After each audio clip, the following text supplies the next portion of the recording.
그래서 더럽혀지지 않다가 탐임이에요. 탐임. 완전이라는 탐임이에요.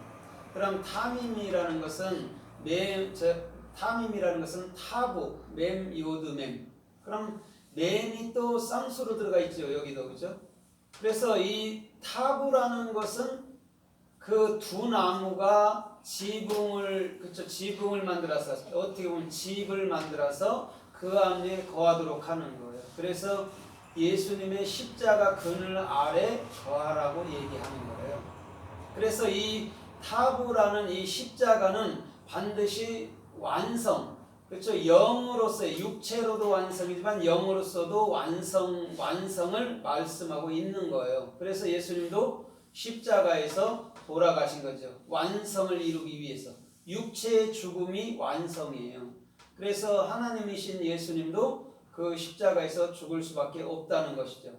그 다음에 맴이라는 것은 그 목표 안에, 그리스도의 영 안에서 사역을 말하는 거예요. 그럼 사역은 항상 뭘로 이루어지냐면 요드, 예수화를 증명해내고 증거하는 일에 참으로 뭐냐면 진리의 사역을 하는 거예요. 그 다음에 다시 맴으로 돌아왔을 때는 그 모든 사람들에 대해서 그 사역을 받게 되는 거죠. 그것을 지금 뭐라고 해요? 완전이라는 탐임이라고 얘기하는 거예요. 그럼 이 탐임이라는 완전은 어디로부터 나왔을까? 이 탐임이라는 완전은 또 대략 살펴보면 그 테바라는 방주에서도 나왔고, 그렇죠? 그 다음에 테필라라는 기도에서도 나왔고, 테슈카라는 소원에서도 나온 거예요. 그럼 다 같은 의미란 말이죠.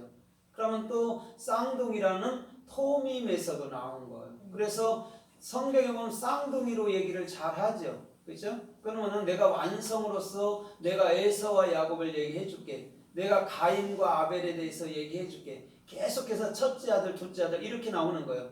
그러면 성경 자체는 누구를 위한 얘기예요? 예수 그리스도라는 하나님 자신 얘기인 거예요. 그럼 그 자신 얘기가 오늘 탐임이라는 완전으로 나타나는 거예요. 그러면 사람들은 항상 생각할 때에 완전이라 생각하면 육체의 어떤 도덕적인 완전을 얘기하는데 도덕적인 완전은 이 세상에 없어요. 완전이라는 건 뭐냐면 십자가 안에서 예수만이 이룰 수 있는 거예요. 그래서 육체는 죽음으로써 영원한 완성이 되어지는 거예요. 그래서 우리 주님께서는 이 타부를 그 히브리 자음에서부터 맨 끝에다 놓은 거죠. 알렙이라는 두 뿔이라는 예수 그리스도는 어떻게 되냐면 십자가 안에서 너희 안에 완성이 될 거야를 얘기해 주는 거예요. 그래서 여러분들 마음이 어디예요? 모리아산 갈보리산이죠.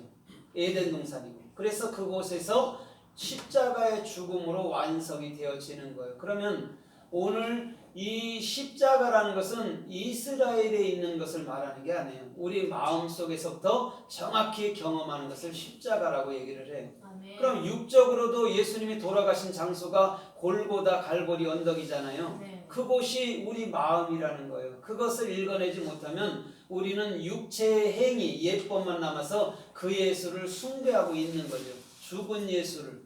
그렇죠? 그 고난의 예수를 지금도 숭배하고 있는 거예요.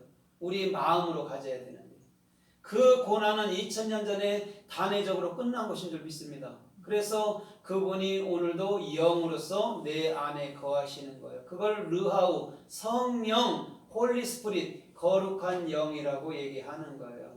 그러면 거룩한 영을 가진 우리가 영적인 삶이죠. 왕같은 제사장이기도 한 거죠. 그래서 주님은 성경 자체를 어렵게 얘기하신 게 아니고 66권이라는 두 뿔 예수 그리스도로 얘기했는데 그것은 반드시 모세의 두 돌판에서 끼워져야 된다는 거예요. 이 문자에 대해서도 반드시 죽지 않으면 결단코 우리는 참 영의 말을 알아들을 수가 없어요. 우리는 문자를 외우잖아요. 그러나 외웠다 해도 그것은 내게 뜻을 주진 못한다는 거죠. 근데 그 문자가 깨어지고 나면 그 뜻이라는 영의 말이 흘러나오게 되는 거죠. 그래서 예수님께서는 탐임이라는 완전을 얘기한 거예요. 그럼 시편 119편에도 보면 알렙부터 타부까지로 이렇게 그건 기록해 놨어요. 알렙 하면은 1절부터 몇 장 아니면 몇 절까지 해놓고 또 그 베이트 하면 몇 장에서 몇 장까지 이렇게 해서 그 시편 119편을 알렙부터 타부까지 얘기해놨단 말입니다. 희한하게도. 그러면 시편이라는 것 자체도 성경 전체를 얘기하고 있잖아요. 그렇죠? 이사야도 성경 전체를 66권이라는 성경 전체를 얘기하고 또 욥기서도 42장이라는 42달 3년 반 얘기를 해요. 그래서 고난의 욥을 얘기하는데 예수님의 십자가의 죽음을 욥기서는 얘기하고 있는 거예요. 그게 42달 3년 반 예수님의 공생의 생활을 얘기하고 있는 거예요. 그러면 성경 전체가 66권이라고 말하는 것은 반드시 예수님은 육으로 오고 영으로 온다는 얘기인 줄 믿습니다. 아멘. 그래서 66권인 거예요. 그래서 이 666이라는 것은 반드시 저와 여러분들의 마음속 안에서부터 완성되는 거예요. 그래서 오늘도 이 탐임이라는 이 완전이라는 이 온전은 오늘 저와 여러분들의 마음속으로부터 예수님의 십자가를 굳게 붙들 때 일어나는 일들인 줄 믿습니다. 아멘. 그럼 이 완전이라는 탐임이 어떻게 성경에서 말씀하는가를 우리가 살펴보면서 은혜를 받아보도록 하겠습니다. 마태복음 5장 48절에 보면 하늘에 계신 너희 아버지가 온전하신 것처럼 너희도 온전하라, 완전하라라고 얘기를 하고 있어요. 그러면 그 전에 뭐라고 그러냐면 마태복음 5장에 심령이 가난한 자는 복이 있다 얘기하면서 화평한 자, 온유한 자, 또 긍휼히 여기는 자, 또 뭐 이런 것들을 쭉 얘기하는 핍박받는 자 얘기를 하잖아요. 그러는 끝에 내가 완전한 것처럼 너희가 완전하라는 거예요. 그러면 이 마태복음 5장 산상수훈에서 우리가 지켜야 된다는 말을 하는 게 아니고 너희는 반드시 십자가 안에서만이 완성이 될 수 있어를 얘기해 주는 거예요. 그게 하늘에 계신 너희 아버지의 완전하심이란 말이에요. 왜냐면 아버지라는 것은 두 뿔을 가진 자잖아요. 알렙이니까. 두 뿔, 예수 그리스도를 가진 자를 아버지라 하는데 그 아버지는 무엇을 하는 자냐면 십자가에서 반드시 자기 자신의 죽음을 밝히 보여주는 자여야 돼요. 그게 아버지예요. 그래서 예수님이 아버지로 죽은 거예요. 아버지는 자녀를 위해서 죽는 거란 말입니다. 그럼 예수님은 우리를 위해서 죽었잖아요. 그럼 아비란 말이에요. 근데 그 아비는 두 뿔을 가졌단 말이에요. 성경 66권 아니면 예수 그리스도라는 두 뿔을 가졌단 말이에요. 그래서 그분은 반드시 우리 앞에서 십자가에서 보여지게 돌아가셔야 된다는 얘기예요. 그래서 내가 온전한 것처럼 너희도 온전하게 될 거야. 어디서? 십자가 안에서만. 그럼 십자가는 반드시 예수가 한 일이잖아요. 하나님 자신이 한 일이잖아요. 그렇죠? 그것을 우리가 믿음으로 마음에 가지게 될 땐 우리도 예수님이 한 일을 그대로 한 거란 말이에요. 아멘. 그 다음에 이제는 영 안에서 주님과 함께 영원히 걷는 그런 삶의 축복이 주님 은혜 가운데 있기를 주님의 이름으로 부탁드립니다. 아멘. 그래서 히브리서 6장 1절에도 뭐라고 그래요? 너희가 그리스도의 초보의 도를 벗어버리고 이렇게 얘기하면서 하나님 안에 완전한 데까지 나아가라 라고 얘기를 했어요. 그리스도 안에 초보의 도라는 게 뭐냐면 이 율법을 비롯해서 우리가 행하는 모든 행위들을 말하는 거예요. 그것에서 벗어날 길은 십자가의 죽음밖에 없잖아요. 그것을 완전한다고 얘기하는 거예요. 완전한 대로 나아가라고 얘기한 거예요. 그래서 히브리서 7장과 8장과 9장과 10장에서 흠없는 예수께서 단번에 드려졌죠. 희생제로. 거기서 흠없다가 탐임이에요. 완전이에요. 그럼 예수님만이 흠이 없잖아요. 그죠? 그것을 누구를 위해서? 우리의 먹이, 생명 양식으로 주어진 거예요. 그래서 예수님을 어린 양을 불에 구워 먹으라고 얘기한 거예요. 먹는 것으로 얘기했단 말이에요. 근데 예수님 자신을 어린 양이라고 말했단 말이에요. 왜? 먹어야 되니까. 우리가 사람을 먹는다 그러면 그 식인종이라고 이상하게 생각하잖아요. 그런 것까지도 다 생각해서 예수님은 어린 양으로 얘기를 한 거예요. 그럼 그것은 우리가 먹게 되면 그것은 우리들에게 생명 양식인 줄 믿습니다. 그러면 그 생명 양식이라는 르하우는 절대 떠나지 않는다는 거예요. 그건 우리가 예수를 믿었다 이렇게 받아들여도 되는 거예요. 그러면 예수를 믿을 때 우리 안에 그리스도라는 영이 영원히 어떻게 해요? 자정하시는 것이죠. 그것을 히브리서 6장에는 완전한 대로 나아가라고 얘기를 하는 거예요.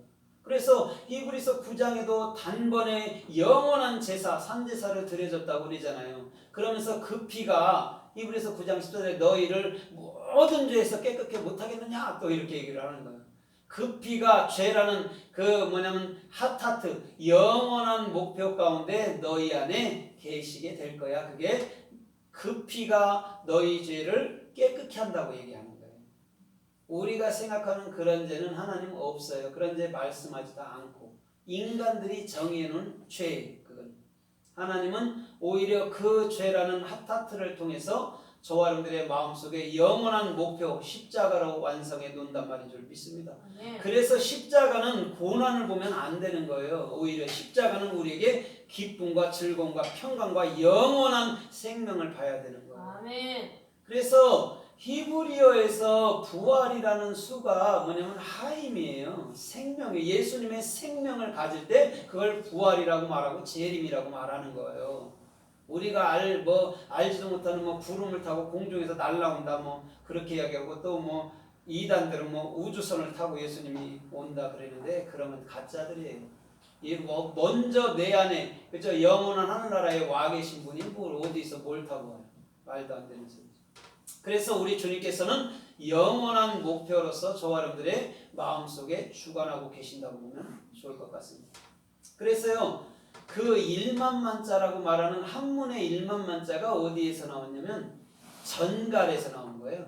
전갈 알죠? 요한계시록 8장에도 전갈이 쏘는 것 같이 막 아프다고 얘기하잖아요. 환난 때. 그 전갈이 1만만인데 1만만은 왜 전갈을 보고 만들었냐 한문을 만들었냐면 전갈이 한 번 새끼를 낳으면 엄청나게 난다고. 근데 그거는 우리 쏘면 우리 죽이잖아요. 그죠? 그걸 1만이라고 해석을 해놓은 거예요. 그러면 보세요. 모든 성경의 문자는 어디에서부터 나왔냐면 히브리어에서 나온 거예요. 그죠? 히브리어에서 나온 거예요. 그래서 그 한문도 히브리어를 뒷받침 해주지만 사실상 그거는 육체의 예법만으로 남은 거죠. 히브리어는 하나님의 마음을 얘기하는 거지만 한문은 사람들을 통해서 이 땅의 위치나 뜻을 얘기해 주는 거죠. 그거는 차이가 있는 거예요. 그러나 한문을 잘 알은다면 하나님의 말씀도 많이 깨우칠 수도 있어요. 또 실상. 그래서 그 1만 만자가 그 전갈에 대해서 나온다면 전갈이라는 것은 무엇일까요? 그렇죠? 타툴이랑 이런 거잖아요. 타부 목표로 완성된 거잖아요. 그러면 전갈이 사람을 쏘면 죽잖아요. 어떻게 보면. 그러면 왜 쏘겠어요? 전갈이. 율법이 왜 쏜다라고 사도 바울이 해석을 해놓겠습니까? 고린도서 15장에서. 율법은 예수와 함께 우리를 십자가에 죽이는 일을 하는 거예요. 그렇죠? 그 다음에 죽고 난 이후에는 영원한 부활의 생명 안에서 걷게 되는 거예요. 그래야지만 우리가 힘있게 살 거 아닙니까? 근데 그걸 모르는 사람은요. 그걸 모르는 사람이 이것에 치우치고 저것에 치우치고 이것에 흔들릴 수밖에 없는 거예요. 그래서 창세기 6장 9절에도 보면 주님은 노아한테 뭐라고 그래요? 노아는 당세의 의인이고 하나님께 은혜를 받은 자고 당세의 완전한 자다. 탐임을 얘기하고 있단 말이에요. 노아한테. 그럼 노아라는 것은 눈이잖아. 예수 그리스도가 규정된 거잖아요. 그죠? 그 다음에 해트잖아요. 예수 그리스도가 규정된데 그것이 너희에게 영원한 생명이야. 그게 성전이야. 이렇게 얘기하고 있는 거예요. 그러면 그 자가 뭐 했다고요? 지금 탐임. 어디서? 십자가에서 완벽하게 죽음을 맞이하는 거예요. 그래서 노아는 안 죽었다고 얘기하는데 아니에요. 방주로 들어가기 위해서는 반드시 십자가에 죽어야 돼요. 그럼 죽음이라는 것은 예수나 우리나 똑같이 맛봐야 되는 거예요. 예수님은 하나님이니까 안 아팠겠다 이런 사람들 많은데 아팠어요. 그거 십자가 질 때. 왜 안 아프겠어요? 육체인데. 근데 물고기들은 아픔을 모른다 하더라고요. 물고기들은 아픔을 모른대요. 근데 예수는 아픔을 알고 우리도 아픔을 알죠. 그럼 육체의 죽음이라는 것은 아픔을 언젠간 겪는다는 거예요. 인생이든 뭐든. 그것을 우리가 마음으로 간직할 때에 노아는 당세의 의인이고 완전하다. 의인이라는 게 뭐예요? 체데크잖아요. 책임지는 자. 또 완전히 뭐예요? 십자가에서만 책임지는 거예요. 누가? 하나님 자신도. 그거밖에 어떻게 더 책임지겠어요, 그분이. 육체적으로 죽어야 영이 되는 거잖아요. 그걸 십자가라는 죽음으로 설명해 놓은 거예요. 그래서 그 십자가는 사람의 모양으로 만든 거죠. 두 팔 벌려보세요. 십자가잖아요. 그래서 나무를 그렇게 해서 통나무를 세워갖고 어떻게 해요? 거기다 못 박아버린 거예요. 우리나라의 십자가는 이쁘기도 하잖아요. 좀 다양하기도 하고.